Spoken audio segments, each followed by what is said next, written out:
Good morning, everybody. Meteorologist Jim Dickey here in the ABC7 Hurricane Center with another edition of Tracking the Tropics. Plenty to talk about, especially as it concerns Dorian, so let's get right to it. Here's the 8 a.m. advisory, and again, this is as of a Wednesday morning. I'm recording this video.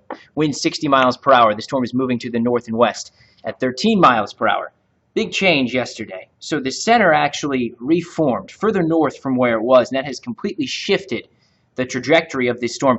If you were paying attention throughout Monday and Tuesday, a lot of the talk was about how this would interact with Hispaniola, the high mountains there, how this could move over Puerto Rico, and there's some mountains there as well that could help to tear the storm's core, the center, apart. Well, look at where the storm is now as it's approaching the northern Caribbean islands. It's to the east of Puerto Rico. That reformation of the center has completely shifted that path to the north and east. As we zoom in, the center continues to work its way to the north and west, and by all indications, this will either just scrape by the eastern side of Puerto Rico, perhaps even stay out over the waters as it moves over the Virgin Islands here, going to the north and west. Again, as a healthy tropical storm, is expected to stay just below hurricane strength. So let's go through this FUTURECAST with the winds, and this is showing wind gusts from the GFS model. I think you can add about 5 to 10 miles per hour on top of these numbers to get the peak gust, but even in San Juan, we're talking gusts 40, 50 miles per hour. Still enough to cause some power outages, especially in those areas that have been so affected by Maria 2 years ago, but we're not talking a landfalling hurricane here, and we're not even talking a direct hit for most of Puerto Rico. The center moves over the eastern side of the island and tracks out into the waters of the Southwest Atlantic, and this is, for a tropical system, a fairly quick-moving storm. This is a couple of hours, 6 to 10 hour period of those tropical storm conditions, and then this is by tomorrow afternoon. The winds are back to more normal levels as Dorian pulls away. From there, by all indications now, it looks like this storm will take a run at strengthening. So there's the cone of concern, and no, by the time we get to early Friday morning, in general, the conditions in the Southwest Atlantic right for this to strengthen. Not a whole lot of wind shear to deal with, not a whole lot of dry air any longer out ahead of it. The water is certainly warm enough. So the official forecast calls for this to become a hurricane by early Friday morning, and a strengthening hurricane approaching the coast of Florida now. There's 2 a.m. Monday morning. Let's zoom this in on Florida. By 2 a.m. Monday, Labor Day, we're talking 100 mile per hour Category 2 hurricane moving toward the coast of Florida. Now let's have a brief discussion about the cone of concern and what it shows. So the center line is the path forecast, but you don't want to focus just on the center line. The cone of concern represents the forecast error out in time, which says by the time we get to 2 a.m. Monday, the storm could be anywhere from close to southwest Florida to all the way off the east coast of South Carolina, off the coast of South Carolina and Georgia. Now again, model indications are the most likely scenario takes this over central and northern Florida, but there's model support for a more northerly track, there's model support for a more southerly track, and again, forecast error suggests it could be anywhere in that yellow at that point in time. So I'd like to say we could rule out any impacts here in southwest Florida right now, but simply not the case. As long as we're in the cone of concern in particular, we have to keep an eye out for those potential impacts here. So what are we talking about?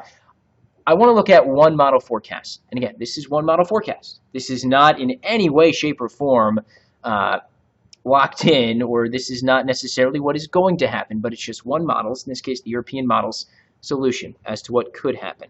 And this was the run from early on Wednesday morning. So there we are by tomorrow evening.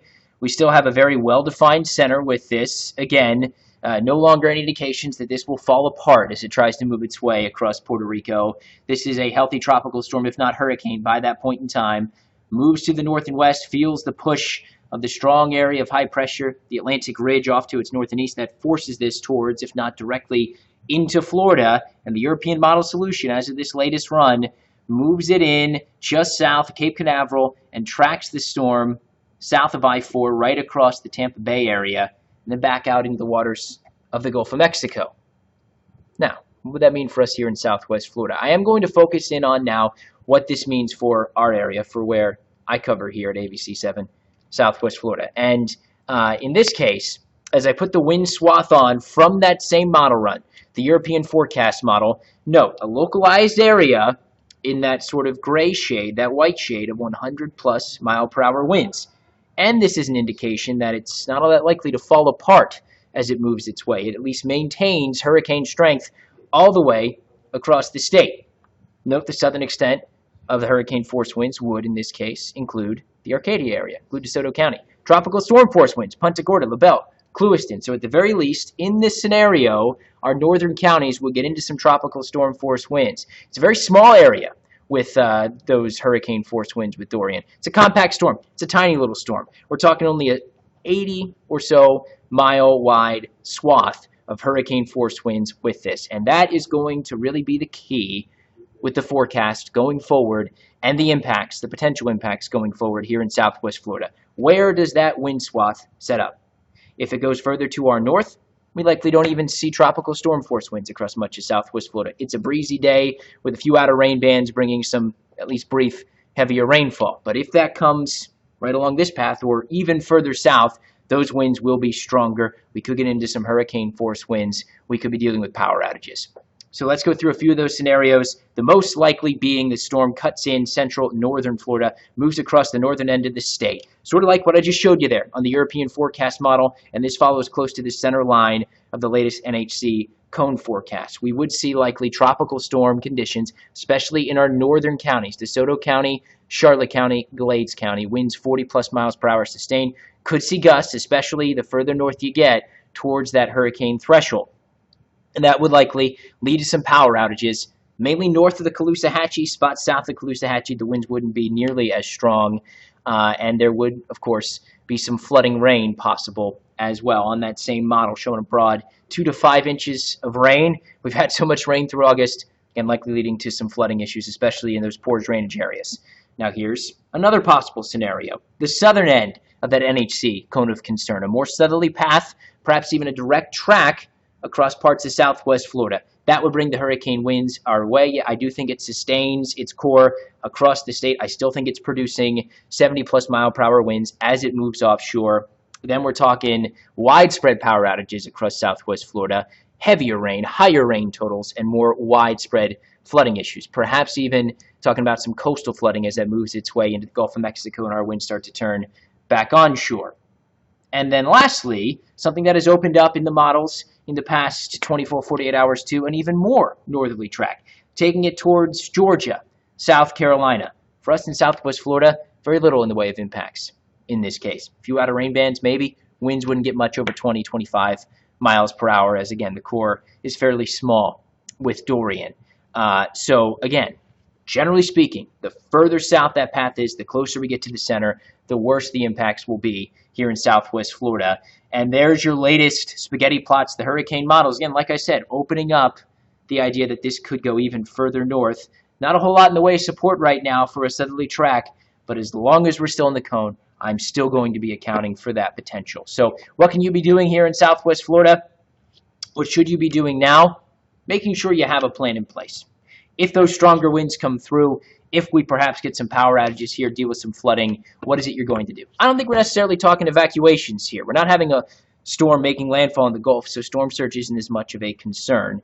But all the same, make sure you have that plan in place, what you're going to do, where you're going to go.